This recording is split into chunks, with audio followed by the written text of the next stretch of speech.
when we see him, everything else around us that's man-made, that's man-contrived, begins to fall apart. And when that kind of thing happens, sometimes we feel ourselves are in a crisis because all these things that we thought we believed, we thought we loved, we thought we knew, all of a sudden aren't there anymore. Can you relate to that kind of a crisis? Well, I can relate to that. And this is the kind of way that I experienced it. It's like Mary's words at the tomb, "They have taken away my Lord, and I don't know where they laid him."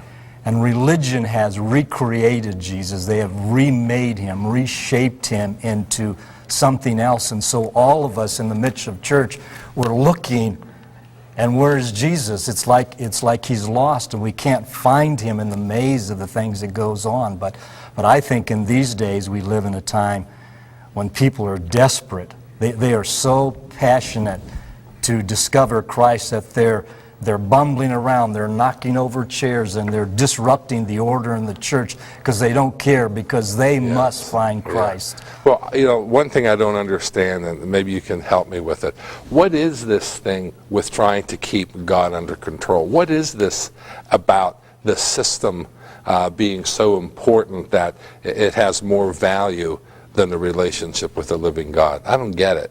And I don't get it either. And I think if I just remember a little back, I guess, to my preacher days, my pastoring days, I think for me there was a deep insecurity.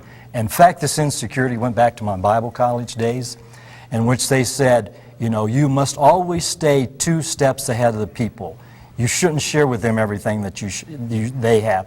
You should have more knowledge than them. You need to control them. If you're going to be the leader, you have to stay ahead of them. And so because of that, because of those insecurities, then we create controls, we create fences, because I think we're afraid to be truthful to the Holy Spirit. We talk about the Holy Spirit, but where the Spirit of the Lord is, there is freedom. But I think we're afraid of that freedom because we don't know how we would act if that freedom should ever hit us. Don, I have often said to myself and often said to the Lord, and some of those times of quiet reflection, I thought, I cannot imagine a more sorrowful condition to be in than to be pastoring an organization that someone has to leave in order to find God. Can you imagine that? To be a leader in an organization that has got such a death grip on the people and on the activities of God that the only way people can experience the Lord is to leave that.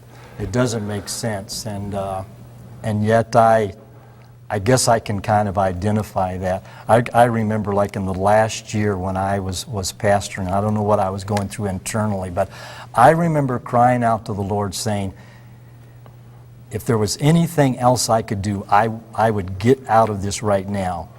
But because I didn't know anything else, because I'd been a pastor, since I got out of high school, I didn't know how to work. I didn't know how to make a living, but I knew inside of me there was this thing that was screaming out saying, this is not right. There is no reality in this. But I was afraid to walk away from that. I was scared because I didn't know anything else. But sometimes the Lord will rock your world to get you to the place where you need to be. That restlessness, which is really what it was, is too often mistaken for rebellion. Somebody will see someone like you always questioning, always wondering, always finding themselves falling short of God's glory, and yet following every rule, every institutional dogma, doing everything they're supposed to do in order to experience peace and joy and happiness and excitement, and yet peace and joy and happiness and excitement isn't there. And so to begin to question those things almost becomes a point of rebellion when it's not rebellion at all, is it?